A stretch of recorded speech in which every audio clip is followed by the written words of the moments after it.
love the sound of a spring morning with birds singing and a train rolling down the tracks in the background.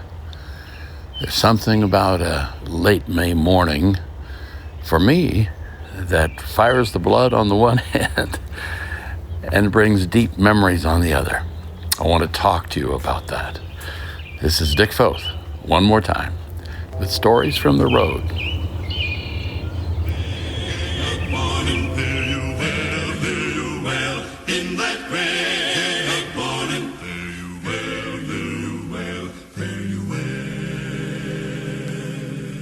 The thing about this particular morning, May 24th, that's so special and spectacular to me is that we had a moment 12 years ago up at Estes Park, Colorado, when we were with some friends in a cabin. Friends with whom we had met annually for a few days, every year for about 20 years maybe. And in the middle of our time together, Ruth collapsed. Let me just give you the short version. Those of you who know us have heard this story probably more times than you wish, but I'm not going to stop telling the story because it was a great moment. It's about 10:15 in the morning on the 24th of May, 2013, 12 years ago, and we were sitting in the group together, and one of our friends had been going through a difficult time, and Ruth had said, I have a poem that I love. It's called For Those Who Are Tired, and she started to quote this poem. She said, I don't know if I can do it fully because my heart is pounding so hard. She finished it, sat back next to me on the love seat, and instantly slumped to her left, and I looked at her, and her eyes were open, and she wasn't breathing. And I just grabbed her and shouted, Ruthie, don't leave me. I don't know what the instinct was. What I found out later is she had suffered an episode of ventricular tachycardia. That's your heart has kind of its own electrical system, if I can put it that way. And when it gets overloaded, it shorts out and just stops. That's a layman's way of saying it. That's not medical terminology. When your heart stops, the place that ceases to catch blood first would be the cortex of the brain. All of your memory, your motor controls, all of those kind of things come from that. In an older person, when those cells start dying for lack of oxygen, i.e. in the blood, it's 2 to 3 minutes for older people, maybe 4 to 5 minutes for younger. And we were making 2 calls at that time. We were calling on God and we were calling 911. When we called 911, they said to lay her on the floor, which we did. And they said, start giving her CPR, what we know as CPR today.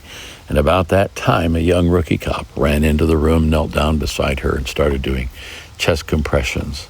I'll cut to the chase. Within moments, we were only 2 minutes from a hospital there, which in and of itself was a miracle. Within moments, there were maybe 6, 7 people, including an emergency room doctor, in the room. They cut her clothes off. All I could see were her bare feet. She was surrounded by these people. And I could hear this metronome, if you will, of the chest compressions. 100 beats a minute, whatever they do. And it's 1, 2, 3, 4, 5, like that. And they put the paddles on her and shocked her. Feet came off the floor, nothing. Shocked her again, nothing. And that metronome is still going 1, 2, 3, 4, 5, 1, 2, 3, 4, like that. And they shocked her a third time, and I tell people that I heard, apart from the sentence, Jesus loves you, probably the greatest sentence I've heard in my life is, we have a pulse. Long story shorter, they put her in what is called the Haka protocol, where you take the body temperature down to 92 degrees for 24 hours, and then you warm the person back up a half a degree an hour for 12 hours. And the purpose for that is that when the blood is cooled, your brain doesn't need as much oxygen. That's the thesis and the practice behind it. So they did that. They put her into a coma and helicoptered her from Estes Park down to Medical Center of the Rockies in Loveland, Colorado. 13 minutes by plane, hour and 15 minutes by car. And when we got there, the cardiologist said, this is what happens, this is what we've done. And we don't know how much damage there's been. We don't know when she will wake up. It could be days, could be weeks, months, or the odds are pretty good that she might never wake up. We don't know. We had friends on the mountain. They came down the mountain with us. Other friends from here came and gathered round and spent the next time with us. And our daughter Erica in Oregon, on her Facebook site back in the day, put a candle there as a symbol of prayer and God's light and faithfulness in situations. And around the world, other friends picked it up and put candles on their websites. We had one young friend a friend of our daughter's, out in Virginia Beach, who had lost her mother when she was a teenager, and she was affected deeply by this moment and really for us in it, as you might appreciate. And she had candles all over her house. And then on the second night, she said phooey on this and went out and built a bonfire on the beach. Let's get after this thing. On the second night, we were there, and of course you have no responsiveness. She has all of these things in cardiac ICU, all of these leads coming off of her head and all of that. She's intubated, and a doctor walks in whom we didn't know. And I'd met him just in passing, but he wasn't our doctor. He was a cardiac surgeon doing rounds. Stepped into the room, looked around, and said, "Dick, I think this is going to be okay." I don't know there was any empirical data for that, looking at the things, but then I wouldn't know. And then he said something that up to that point I had not heard in a hospital, and that was the doctor said to me, "May I pray for Ruth?" I said, "Absolutely." He put his hand on her and began to pray, not in a shouting voice, but in a strong voice. "Lord God Almighty, I pray that you will raise Ruth up, heal her from the top of her head to the toes of her feet." Just prayed like that for a minute or two and left. And nurses are coming and going and texts and all of that.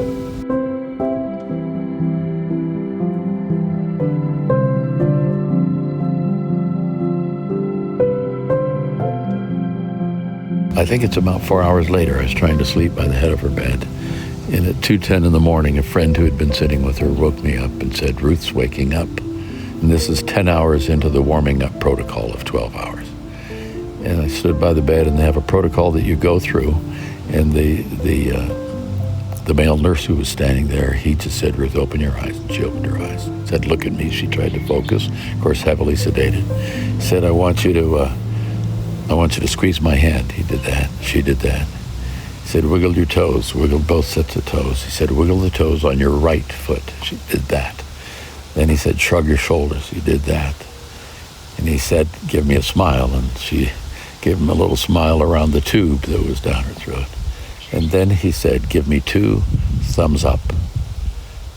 And she gave him 2 thumbs up. And when that happened, I lost it. I started to weep and thanking the Lord and all of that. Ruth survived that in a spectacular way. The survival rate of resuscitation in the field that year, 2013, across the nation was 19% or less. And of the people that got taken to of those people taken to the hospital, only 1 in 20 walked out. And of those, an infinitesimal number walked out without any significant brain damage, and Ruth was one of those. We don't know the answers to that. We have friends for whom it did not happen that way, but the fact is it did happen that way for Ruth. And when we look back on that moment, there's something so profound about the grace of God. Ruth at that time was 70 years old, and we now have had 12 years together that we might not otherwise have had. But when we walked away from that, we are so grateful to the medical community, to the first responders. And Ruth's fond of saying, I love those first responders, those who pray and those who come with the uniforms on. A year later, on this date, Ruth is an apple pie maker. Not as much now as she used to be, but she baked 8 apple pies. And we took 2 to the cardiac ICU unit here in Loveland, Colorado. And then we drove up to Estes Park. And we took to the emergency room people up there with the doctor. And then we went to the fire station. And when we walked in, they knew we were coming, but it's volunteer, except for maybe one person, and they were out on a call. And the young woman who was there when we walked in, she said, "You're Ruth, aren't you?" And she said, "Yes, how do you know that?" And the young woman said, "I was the second person in the room that morning when you went down." She said, "I need to tell you this, and that is that a few months before, I think it was in February, we went on a call for someone who had suffered what doctors call sudden cardiac death when the heart stops like that. And he was a friend of ours. He was in his mid-20s, and we couldn't save him. And I said, "I'm not doing this anymore." This is the young woman speaking. She said, "But I was the second person in the room that morning, and when Dick called the emergency room a couple days later and said you were awake, I said, I'm going to do this for the rest of my life."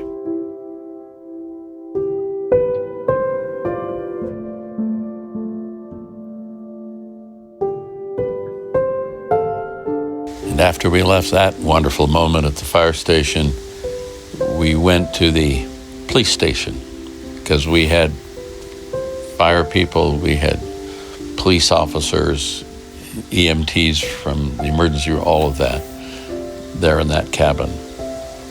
Went to the police station and they gathered, the chief of police, the captain, they were all there in the wardroom with some detectives and others at Estes Park. And the young rookie cop who came in and first started chest compressions on Ruth, he got his own pie. And he had his wife and a little child there. And at the end of our time, the captain said, "I was in the room that morning." And he said, "I know that you and Ruth are praying people." And he said, "Dick, would you pray for our team here in the police department at Estes Park?" And so what a wonderful opportunity it was to bring glory to the name of the Lord and to be thankful together for the skills and all of the capacities of the people in that room, and just the grace of God. I don't know how to put into words the feelings that we have 12 years after the fact. I thought the best way to do it would be to ask Ruth to join me.